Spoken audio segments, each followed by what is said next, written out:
یہ تو پہلے بتاؤ کہ تم مسلمان بھی ہو کہ نہیں؟ مسلمان یوں ہوا کرتے، آنکھ مسلمان والی نہیں، زبان مسلمان والی نہیں، ہاتھ مسلمان والا نہیں، دل مسلمان والا نہیں، نیت مسلمان والی نہیں، یہ مسلمانی ہے؟ صحابہ اکرام رضوان اللہ تعالیٰ علیہ مجمعین، اللہ تعالیٰ کی کروڑ رحمت نازل ہو حضرات صحابہ اکرام کی قبروں پہ۔ دربار رسالت ہے، سب کہہ دو صلی اللہ علیہ وسلم۔ سبحان اللہ، کتنے خوش نصیب تھے وہ لوگ جو محمد کریم صلی اللہ علیہ وسلم کی مجلس میں بیٹھا کرتے تھے۔ کانوں میں آواز آتی تھی مصطفیٰ کریم کی، دیدار ہوتا تھا امام الانبیاء کا۔ کتنے خوش نصیب تھے یہ لوگ۔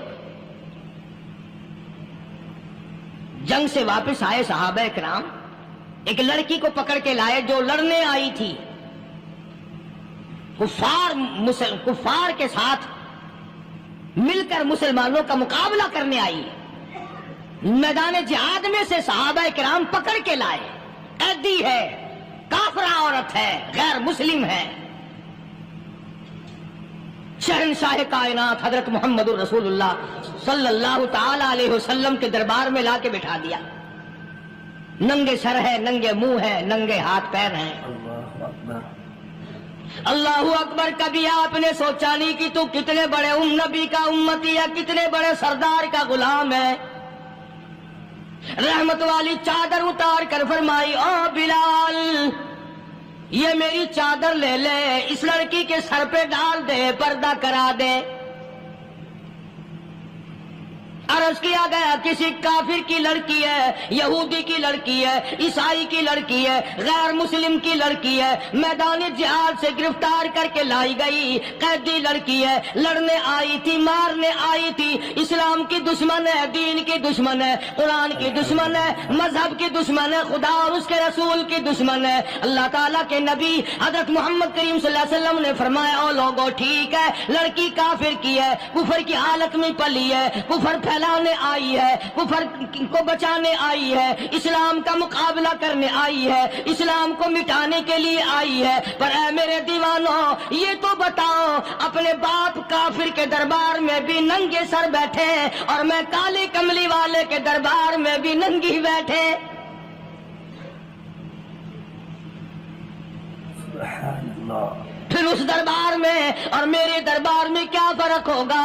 وہ کافر کا دربار ہے، یہ شہنشاہ کائنات کا دربار ہے، رحمت للعالمین کا دربار ہے، ساقی کوثر کا دربار ہے، شافی محشر کا دربار ہے، اللہ کے محبوب کا دربار ہے، آمنہ کے در یتیم کا دربار ہے، فاطمہ الزہرا کے ابا کا دربار ہے۔ اور بلال جلدی کر، میرے دربار میں کافر کی بیٹی آئے، میں اس کا بھی پردہ کروں گا۔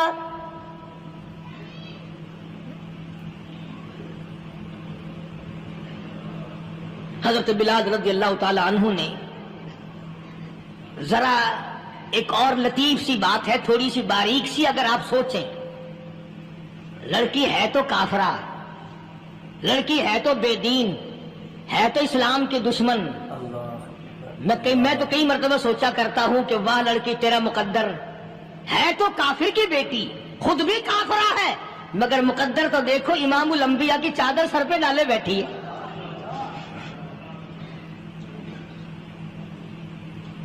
کہاں سوچیں یہ چیزیں ہمارے دماغ یہاں تک کہاں رسائی کرے؟ میرا تو دل چاہتا اگر میں ہوتا اس کافر بیٹی کے ہی پاؤں دھو کر پی لیتا۔ تو ایڈی مقدروں والی، تو اینی خوش نصیب، ابھی ابھی قیدی بن کر آئی، ابھی ابھی ہاتھوں میں ہتکڑی تھی، اور ابھی ابھی سر پہ رحمت دو عالم کی رحمت والی چادر ہے۔ اور پھر آپ نے پوچھا اب تو کیا چاہتی ہے؟ کیا چاہتی ہے؟ اللہ اکبر، کہنے لگی میرے گھر پہنچا دو، میں اپنے گھر جانا چاہتی ہوں۔ دو نوجوان صحابہ کو بلایا، فرمایا کہ انسانی رشتے کا تقاضا ہے، لڑکی نے ہم سے پناہ مانگی اور اپنے گھر جانا چاہتی ہے، ہم نے اس کو معاف کر دیا، جاؤ گھر چھوڑاؤ۔ اب گھر پہنچانے کا مطلب یہ تو تھا نہیں کہ حسین گائی پہنچا دو، دولت گیٹ پہنچا دو، خدا جانے کتنی دور گھر ہوگا، لڑنے جو آئی تھی۔ یوں لکھا ہے علماء اکرام نے، ذرا توجہ کریں، اور سچی بات تو یہ ہے اپنے دامن میں بھی ہاتھ مار کے دیکھو کہ ہم کیسے ہیں۔ محمد الرسول اللہ صلی اللہ علیہ وسلم کے دو جوان دیوانے ساتھ ساتھ اس کے چلتے ہیں، ایک ادھر چل رہا ہے ایک ادھر چل رہا ہے، جنگل کا راستہ ہے، رات بھی راستے میں آئی ہے۔ نوجوان لڑکی کا بیان ہے، اپنے بھائی کو جا کے کہتی ہے یہ دونوں جوان میری ساتھ راستہ چلتے آئے، میری ساتھ سفر طے کرتے آئے، پر اے میرے بھائی جان، رب کائنات کی قسم مجھے تو یوں معلوم ہوتا تھا دونوں اندھے چل رہے۔ مجال ہے میری طرف نظر اٹھائی ہو، یہاں تو رکشے والے کا داؤ لگ جائے وہ بعد نہیں آتا، ٹانگے والے کا داؤ لگ جائے وہ بعد نہیں آتا، اور پیر صاحب تو اپنے یہاں سے خشک جانے کیسے دیں گے؟ کیوں جانے دیں؟ کیا مطلب؟ یہ شرافت ہے، یہ دین ہے، یہ اسلام ہے۔ مسلمان کی بیٹی کی عزت پہ ڈاکے ڈالنا، خدا کی قسم اگر اسلام کی حکومت ہو اور جس نبی کا تو نام لے کر جنت میں جانا چاہتا ہے، اگر نبی کا قانون زندہ ہو، قرآن کا قانون عدالت میں ہو، آنکھیں نکال دی جائیں۔ بے غیرت قوم، بے حیا اور بے شرم قوم، شرم نہیں آتی کہ زندگی کس طرح بسر ہوتی ہے۔ یہ کافروں کی بیٹیاں ہیں، یہ کسی یہودی کی بیٹیاں ہیں، شکلیں چل رہی ہیں، بدماشی کے اڈے چل رہی ہیں، سب کو پتا ہے، افسروں کو پتا ہے، چھوٹے بڑوں لیڈروں کو پتا ہے۔ کون روکے؟ کس لیے روکے؟ سبحان اللہ۔ پھر یاد رکھو بات محمد کریم صلی اللہ علیہ وسلم کی، فرمایا جس ملک میں جس شہر میں زنا ہوگا، اللہ کے نبی نے فرمایا وہ جس دن برباد ہوگا آواز بھی نہیں آئے گی۔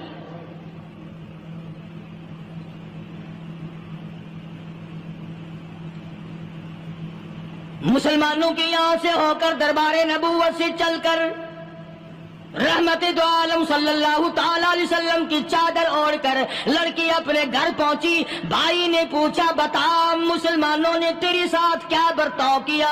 مسلمان تجھے پکڑ کے لے گئے تھے، اتنی خوبصورت ہے تو، ایسی حسینہ ہے، شباب تیرا، حسن تیرا، جمال تیرا، شکل و صورت نرالی، نقش نرالے، آنکھیں تیری نرالی، چہرہ تیرا نرالا، لب تیرے نرالے، قد و قامت تیری نرالی، حسن تیرا شان والا، جوانی شباب ہے، بتا مسلمانوں نے تیرے ساتھ کیا گزری؟ رونے لگی اور کہنے لگی تو میرا ماجرا بھائی ہے، پر میں کیا بتاؤں، زمین و آسمان کے مالک کی قسم، سمندروں کے پیدا کرنے والے کی قسم، درختوں کی پتے پیدا کرنے والے کی قسم، ان پہاڑوں اور زمین کے ذرات کو پیدا کرنے والے کی قسم، جو میری عزت کی حفاظت محمد کے غلاموں نے کی ہے، وہ تو ماجرا بھائی بھی نہیں کر سکتا۔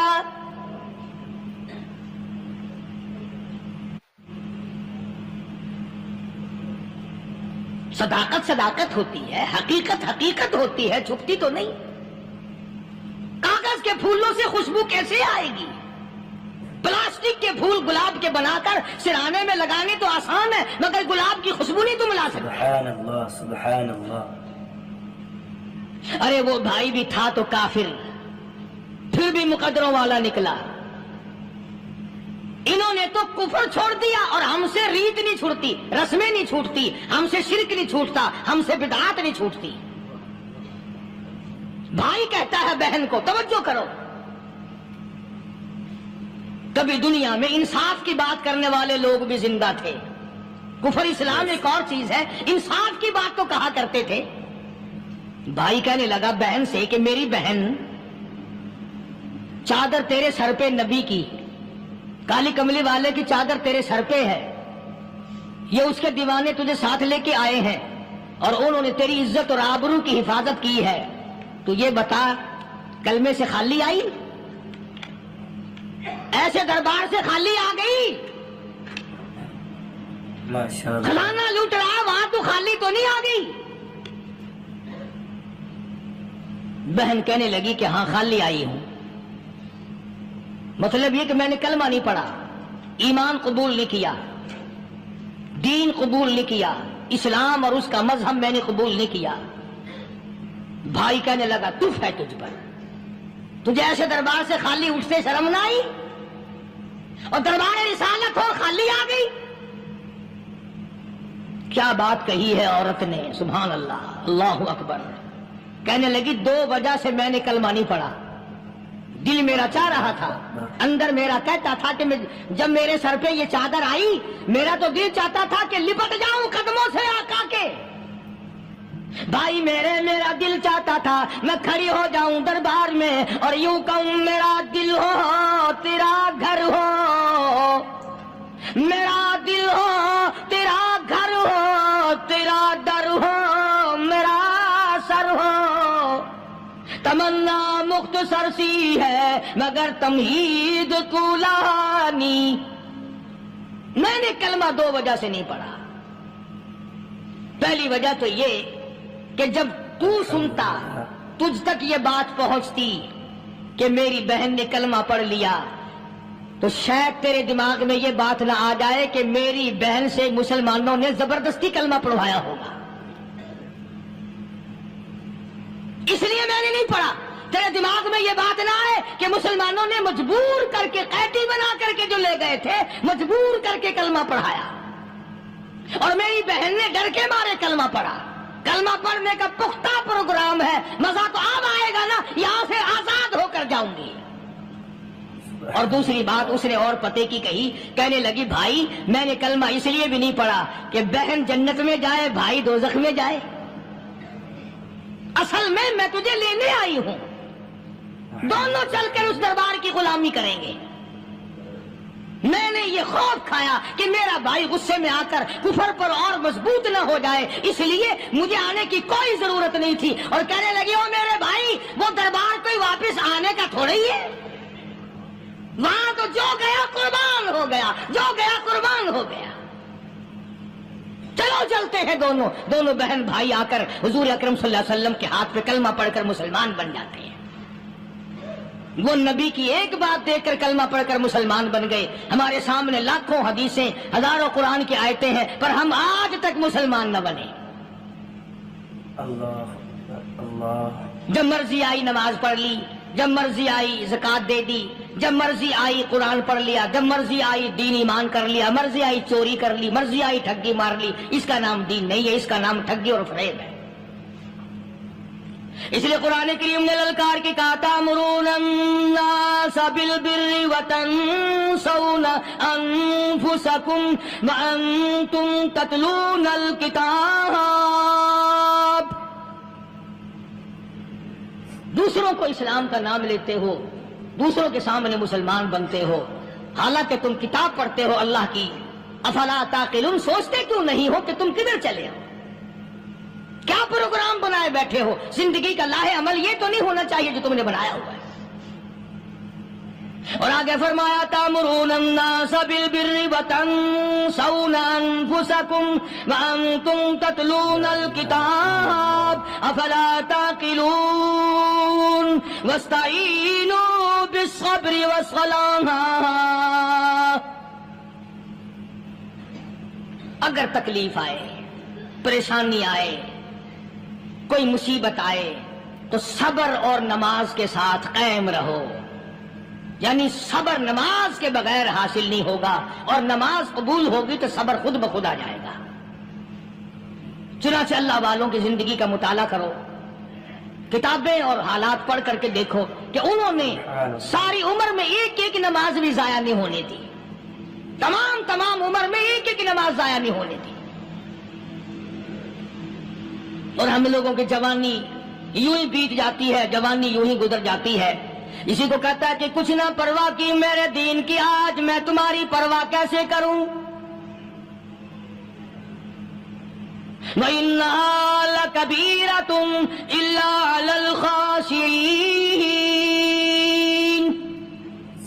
اللہ پاک خود فرماتے ہیں کہ نماز بھاری نہیں، نماز مشکل نہیں، نماز پڑھنا کوئی تکلیف نہیں، مگر ان لوگوں کے لیے ان لوگوں پہ کوئی مشکل نہیں جو اللہ سے ڈرنے والے ہیں، اللہ کے خوف کو دل میں بسانے والے ہیں، جن کا یقین ہے کہ موت آئے گی اور اللہ کے یہاں جا کر کے میں نے منہ دکھانا ہے، ایک دن قبر میں جانا ہے، حشر نشر نے بھی آنا ہے، قیامت نے بھی آنا ہے، جس کا ان تمام چیزوں پہ یقین ہے۔ اللہ فرماتے ہیں الا علی الخاشعین، ڈرنے والے کے لیے تو کوئی چیز نہیں، اور جو نہیں ڈرتا اس کے لیے تو پہاڑ ہے نماز پڑھنا۔ صحابہ کرام نے تو ایسی ایسی نمازیں پڑھی۔ صحابی ہے مدنی کریم صلی اللہ علیہ وسلم کا، اپنے باغ میں نماز پڑھ رہا ہے، گنجان باغ ہے کھجوروں کا، کھجوروں کا باغ پکا کھڑا ہے، صحابی نماز پڑھ رہا ہے۔ ایک پرندہ کبھی ادھر سے آتا ہے کبھی ادھر جاتا ہے، گنجان باغ ہے، وہ نکلنا چاہتا ہے، پرندے کو راستہ نہیں ملتا، تو دوران نماز صحابی کی نظر پرندے پہ لگ گئی۔ دوران نماز صحابی کی نظر، وہ پھڑک پھڑک جو کرتا تھا نا کبھی ادھر کبھی ادھر، صحابی کی نظر پرندے پہ لگ گئی، نماز میں بھول گیا۔ بس اتنی سی بات ہوئی، آیا دربار رسالت میں اور کہنے لگا یا رسول اللہ وہ سارا باغ لے کر اسلام میں وقف کر لو، جس باغ کی وجہ سے میری نماز خراب ہو جائے میں وہ باغ ہی نہیں رکھتا۔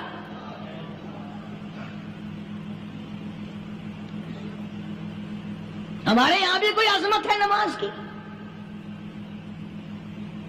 کون پرواہ کرے؟ ان لوگوں کے یہاں تمام کا تمام نظام دین کا اپنا بنایا ہوا نہیں، جو دربار رسالت صلی اللہ علیہ وسلم سے نظام ملا نماز کا، انہوں نے صحیح معنوں میں وہ قائم کیا ہے۔ کیسی مشکل میں ہوئے، کہیں بھی ہوئے، جس حالت میں بھی ہوئے، نماز پڑھنی ہے، ادا کرنی ہے۔ چنانچہ ان کی نمازوں میں اتنی برکت تھی، سیدنا امیر معاویہ رضی اللہ تعالی عنہ کی حکومت ہے، صحابہ اکرام ابھی زندہ ہیں، افریقہ کے گھنونے جنگل میں بہت بڑے صحرا میں چھاونی بنانے کا پروگرام بنایا۔ بڑے جنگل ہیں، بڑے درخت ہیں، بڑی بھیڑ بھاڑ ہے، بڑے جانور ہیں، شیر ہیں، چیتے ہیں، گھگیاڑ ہیں، بڑے بڑے موذی جانور ہیں۔ تو اس علاقے کے لوگوں نے بتایا کہ تم مار کھاؤ گے، یہاں تو بڑے بڑے جانور تمہیں کھا جائیں گے، تم یہ کیا سوچ کر آئے ہو؟ تمہیں یہ نہیں چھوڑیں گے، جانور کھا جائیں گے، تمہیں یہاں چھوڑی بناؤ گے؟ صحابہ کہنے لگے نہیں، ہمارے پاس ہتھیار ہے۔ کمانڈر کہنے لگا، ایک صحابی تھا حضور اکرم صلی اللہ علیہ وسلم کے زمانے کا دیدار کرنے والا، بڑا دیوانہ پروانہ۔ کمانڈر نے اسے حکم دیا تو 2 رکعت وضو کر، 2 رکعت نماز ادا کر، اور 2 رکعت نماز ادا کرنے کے بعد درخت پہ چڑھ جا، اور درخت پہ چڑھ کر یہ آواز لگا، او جنگل کے ہاتھیوں، او جنگل کے بھگیاڑوں، او جنگل کے شیروں، او جنگل کے موذی جانوروں، اور ناگ وٹھوؤں، اور سانپ بیچھوؤں، اور فلاں جانوروں، اور فلاں جانوروں، ہم غلام ہیں محمد عربی صلی اللہ تعالی علیہ وسلم کے، اور میں تمہیں حکم دیتا ہوں 24 گھنٹے کی اجازت ہے، 24 گھنٹے کے اندر اندر تمام جنگل خالی مانگتا ہوں۔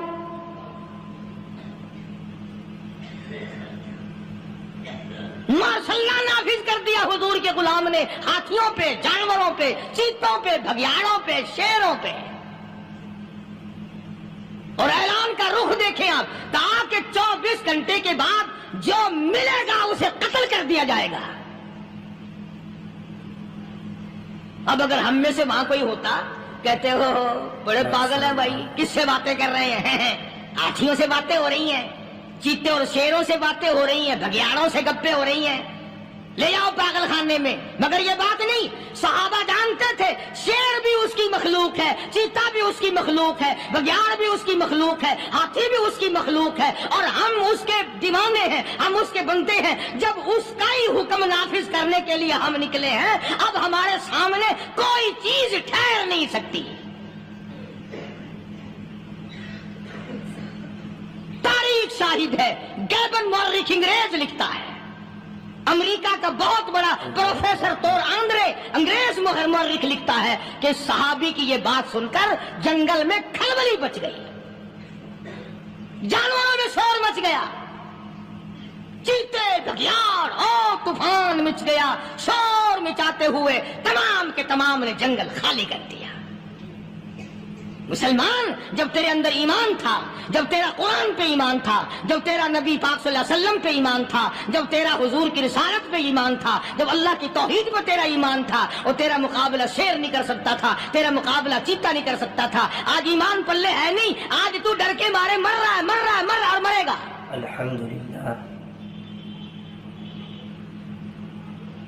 ایک صحابی جنگل میں راستہ بھول گیا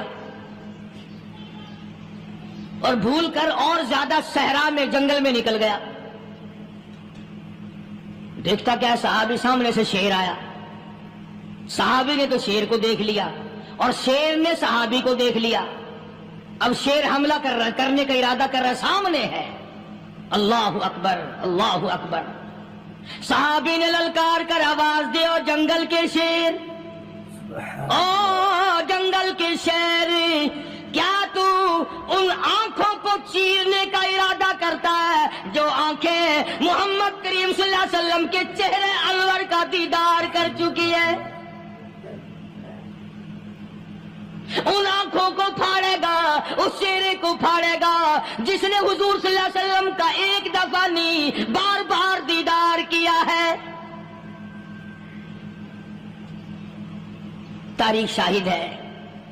شیر جھکا، صحابی کے قریب آیا اور یوں لکھا کہ آگے بڑھ کر صحابی کے پاؤں چاٹنے لگا، پیر چاٹنے لگا، اور زبان حال سے یوں کہنے لگا، اگر تو ان کا غلام ہے تو میں ان کے غلاموں کا غلام ہوں. یہ جو تمہیں کہتے پھرتے ہیں نا، غلام ہے، غلام ہے، رسول کے غلام ہے، غلام ہے، غلام ہے، رسول کے غلام ہے، شکل پہ دیکھنا 12 بجے ہوئے ملیں گے. بالکل جھوٹ. شکل نہیں غلاموں والی، اخلاق نہیں غلاموں والا، اعمال نہیں غلاموں والے، عقائد نہیں غلاموں والے، سیرت نہیں غلاموں والی، لباس نہیں غلاموں. اور غلام کائے کا؟ بازاروں میں پھرتے ہیں نا، جلوس نکالتے ہیں، غلام ہے، غلام ہے، رسول کے غلام ہے. اس گلی سے نکلے، آؤ یار بڑی اچھی فلم لگی، وہاں چلتے ہیں. اب غلام فلم میں جا رہے ہیں، اب غلام بدماشی کرنے چلے ہیں. تو صحابی نے جب آواز دی، شیر نے جھک کر صحابی کے پاؤں چاٹے، اور یوں لکھا مورخین نے کہ بظاہر یوں کہنے لگا کہ تو راستہ بھول گیا، دم ہلاتا ہوا چلا، صحابی کو راستے میں چھوڑ کے گیا. اور مورخین نے یہاں تک لکھا ہے کہ جب صحابی سے شیر واپس ہونے لگا تو بھڑبڑا رہا تھا، گویا صحابی کو اپنی طرف متوجہ کرتا تھا، اور اس کے بعد خوشامدانہ عاجزانہ پہلو سے یہ کہتا تھا کہ او جانے والے، جس کا تو دیدار کرے گا اس کو میرا بھی سلام کہنا، ان کی خدمت میں میرا بھی سلام عرض کرنا. کوئی ایک واقعہ نہیں ہے. مدینہ منورہ سے شام کے راستے میں شیر آ کر کے بیٹھ گیا، لوگوں کا راستہ بند ہو گیا. کوئی آدمی مدینے پاک میں واپس، اللہ ہر مسلمان کو مدینے پاک کی زیارت نصیب فرمائے. ہاں ہاں، مدینہ بڑی شے ہے. ہاں، مدینہ نہ دیکھا تو کچھ بھی نہ دیکھا. ہاں، الہی دکھلا دے مدینہ کیسی بستی ہے، جہاں پر رات دن مولا تیری رحمت برستی ہے. وہ شہر نرالا، وہ گلیاں نرالی، وہ شاہراہیں نرالی، وہ گنبد خضرا نرالا. خدا کی قسم، وہاں جو آسمان سے نور برستا ہے وہ بھی نرالا ہی ہے. کسی نے آ کر مدینے میں کہا کہ راستے میں شیر بیٹھا ہے، لوگوں کا راستہ روک رکھا ہے. عبداللہ بن عمر رضی اللہ تعالیٰ عنہ، صوفی صحابی، کوئی ایڈا بہادرانہ کام کرنے والا بھی نہیں، لاٹھی نہیں مانگتا، تلوار نہیں اٹھاتا، نیزہ نہیں اٹھاتا، تیر نہیں لیتا، گولی کا سامان نہیں، تیر و تلوار کا سامان نہیں، کوئی چیز نہیں، بے دھڑک بے جھجک جا کر شیر کا کان پکڑ کے مروڑ کے صحابی کہتا ہے، تجھے کس نے اجازت دی حضور کے غلاموں کا راستہ روکنے کی؟ تجھے شرم نہیں آتی؟ تو سرکار مدینہ کے غلاموں کا راستہ ہو کے بیٹھا ہے. تاریخ شاہد ہے، دم ہلاتا ہوا جنگل کو بھاگ گیا. اور آج اولاد ہمارے کہنے کی نہیں. شیروں کو تو کیا منائیں گے، اولاد نہیں مانتی، بیوی نہیں مانتی. کچھ اپنا بھی قصور مانو نا، کچھ گڑبڑ ہے نا اندر. اختر شیرانی نے بڑی عجیب بات کہی، اسی کو کہتا کہ یہ عذر امتحان ہے، جذبہ دل کیسا نکل آیا. یہ عذر امتحان ہے، جذبہ دل کیسا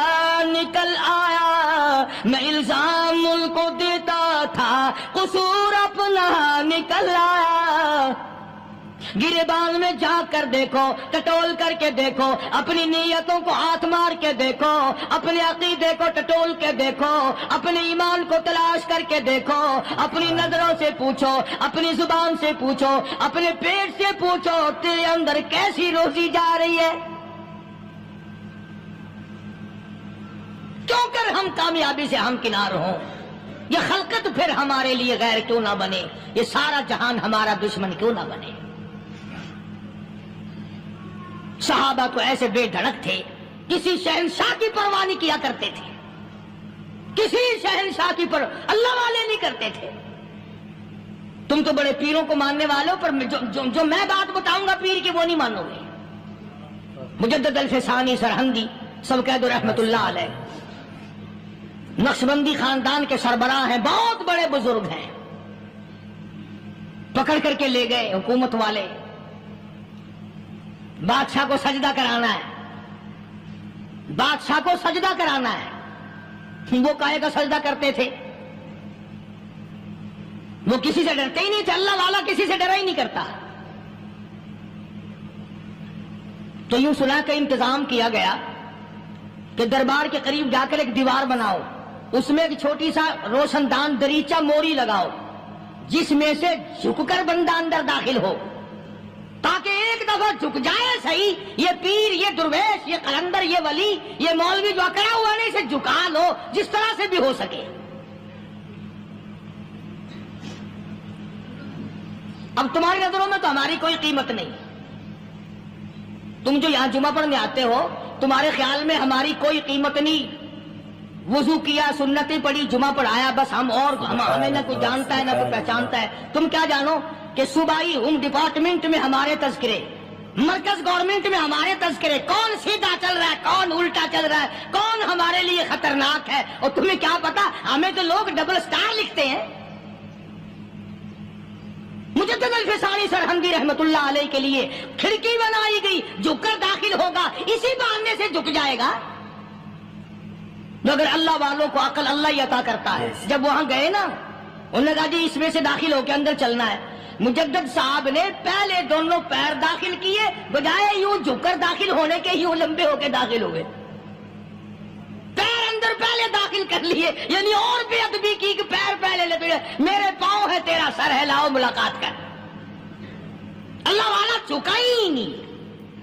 پر اس اللہ والے کو یہ پتہ نہیں تھا کہ میں تو زندہ کے سامنے نہیں جھکتا، یہ مرووں کے سامنے جھکتے پھریں گے لوگ۔ انہیں یہ پتہ نہیں تھا کہ یہ قبروں کی مٹی چاٹتے پھریں گے، یہ رات دن شرک کی لعنت میں گرفتار ہو کر کے مریں گے۔ لگے ہوئے ہیں میلے، بھر بھر کے خلقت جا رہی ہے، تھوڑے پھنسی کا علاج ہوگا، بیماریوں کا علاج ہوگا، پانی چشمے کا پی آؤ، پانی چشمے کا پی آؤ۔ مخدوم رشید کے علاقے کے سارے سال اس کھڈے میں لوگ بھاگتے ہیں، اور انشاءاللہ یہ اس مہینے میں جا کر وہ گو کا ملا ہوا تبرک پی کے آتے ہیں۔ بڑا بہترین تبرک ہے وہ۔ نوح علیہ السلام کی قوم نے کشتی پخانہ کر کر کے بھر دی تھی نا، حضرت نوح علیہ السلام اللہ کے حضور میں رو پڑے، فرمایا دیکھ میرے رب، تو نے حکم دیا، کہاں سے لکڑیاں لایا، چختے چیرے، تختوں کو جوڑا، اتنی محنت کی، میں نے کشتی بنائی، اور ان ظالموں نے ہگ ہگ کے بھر دی۔ فرمایا میرے نو گھبرانا، اگر انہی سے نہ چٹوا دوں تو میری خدائی کیا ہوئی؟ گھبرانا، 950 سال مار کھانے والے پیغمبر، میں تیرا ساتھی ہوں، تو کیوں گھبرایا؟ تو کانوں تک لبا لب پخانا کر کر کر کے بھر دی، قوم میں بیماری پھیل گئی۔ جو عورت چلے کہاں چلی کہ نوح علیہ السلام نے کشتی میں پخانہ کرنے چلی، جو بڈھا پرانا پیپا جائے، بڑے میاں کہاں جا رہے ہو؟ کشتی میں پخانہ کرنے چلا ہوں۔ اللہ میاں نے خارش کی بیماری بھیج دی، ہو چھوٹے بڑے، امیر غریب، جوان بوڑھے، مرد اور پھرے آگا پیچھا کھجاتے ہوئے کسر کسر کسر کسر تنگ ہو گئے سارے۔